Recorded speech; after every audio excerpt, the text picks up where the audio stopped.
Medical college में OBC के आरक्षण को लेकर लगातार सियासी घमासान मचा हुआ है।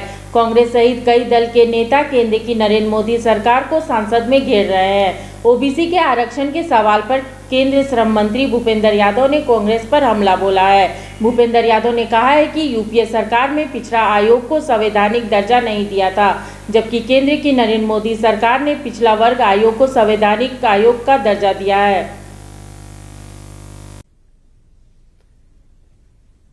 ओबीसी समाज और आर्थिक रूप से पिछड़े वर्ग के युवाओं को उनके नेतृत्व में मेडिकल कॉलेज की पीजी और यूजी क्लासेस में एडमिशन देने का निर्णय माननीय प्रधानमंत्री नरेंद्र मोदी जी के नेतृत्व में किया गया है। उसके लिए उनको बधाई देती है और उनका अभिनंदन करती है। ये एक ऐतिहासिक अवसर है कि लंबे समय से देश में समतामूलक समाज की स्थापना के लिए समाज के सभी वर्गों को समाहित करते हुए समरस भारत की रचना को करने के लिए बहुत सारे निर्णय एक लंबे समय से पेंडिंग थे। प्रधानमंत्री जी के नेतृत्व में उनको पूरा करके सरकार ने सामाजिक समरसता का, समतामूलक समाज का और सभी वर्गों की भागीदारी को सुनिश्चित करने के जो संवैधानिक दायित्व है उनको पूर्ण करने का प्रयास किया है।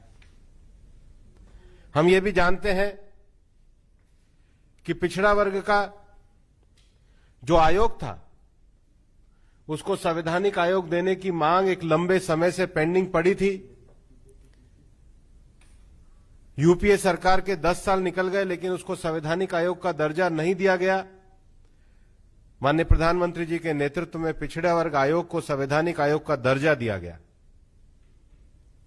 देश में एक लंबे समय से इस बात की भी मांग पेंडिंग थी कि जो सामान्य समाज के जो गरीब लोग हैं, आर्थिक रूप से जो कमजोर हैं, उनको भी संवैधानिक आरक्षण दिया जाए और इस विषय को भी माननीय प्रधानमंत्री जी के नेतृत्व में 10% आरक्षण आर्थिक रूप से कमजोर सामान्य वर्ग के लोगों को दिया गया। भारत के संविधान में जो सामाजिक, आर्थिक और राजनीतिक न्याय की संकल्पना है उसको पूरा करने का काम माननीय प्रधानमंत्री जी के नेतृत्व में किया गया और इसीलिए मेडिकल कॉलेज में भी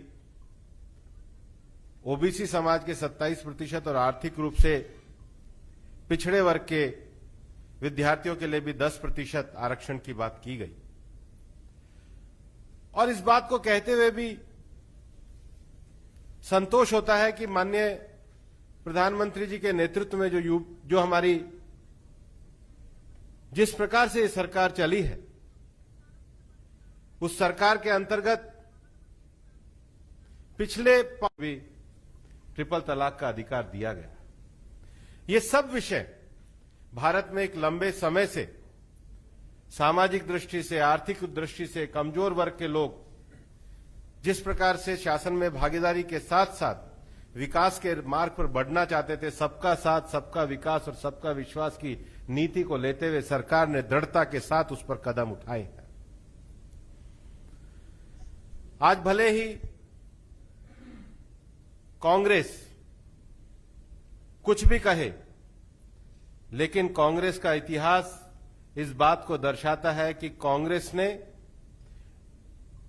1950 से लेकर 1977 तक, जब वो 74 तक वो पूरे देश के शासन में रहे और उसके बाद भी पिछड़ा वर्ग आयोग को, चाहे काका कालेलकर की रिपोर्ट हो, चाहे मंडल आयोग की रिपोर्ट हो, उसको लागू नहीं किया।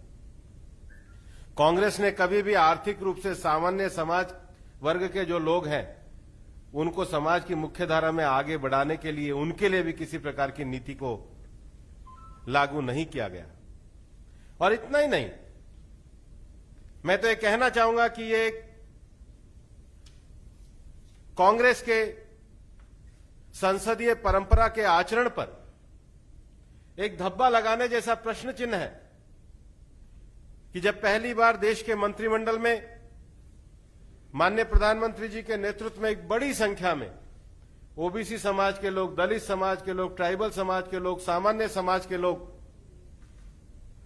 और सबसे बड़ी संख्या में महिला वर्ग इस मंत्रिमंडल में जब आए और संसद के सामने जब उनका परिचय कराना था, तो कांग्रेस ने अपने दुर्भाग्यपूर्ण आचरण से, संसदीय परंपरा की मर्यादाहीनता के आचरण से उन महिलाओं का परिचय भी नहीं होने दिया। ये संसदीय परंपरा और मर्यादा को तोड़ने का काम कांग्रेस के द्वारा लगातार किया जाता रहा है और इसलिए भारतीय जनता पार्टी की सरकार माननीय प्रधानमंत्री जी के नेतृत्व में सभी वर्गों को सामाजिक न्याय के लिए, सभी वर्गों के आर्थिक उत्थान के लिए पूरी तरीके से समर्पित है। और माननीय प्रधानमंत्री जी ने जिस प्रकार से हमेशा संकल्प किया है कि उनकी सरकार गरीबों के कल्याण के लिए समर्पित है, शासन में गरीबों तक उनकी योजनाओं को पहुंचाने के साथ ही साथ अपनी सामाजिक नीतियों के माध्यम से उनको अवसरों में भी उसी प्रकार की उपलब्धता प्रदान की गई है और इसके लिए हम सब माननीय प्रधानमंत्री जी का अभिनंदन करते हैं।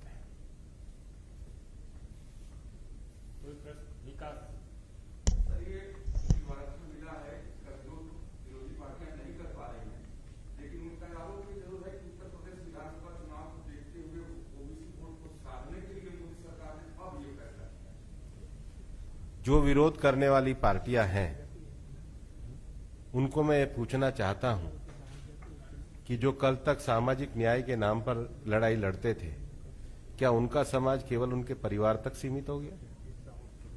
क्या उनकी राजनीति उनके परिवार तक सीमित हो गई है?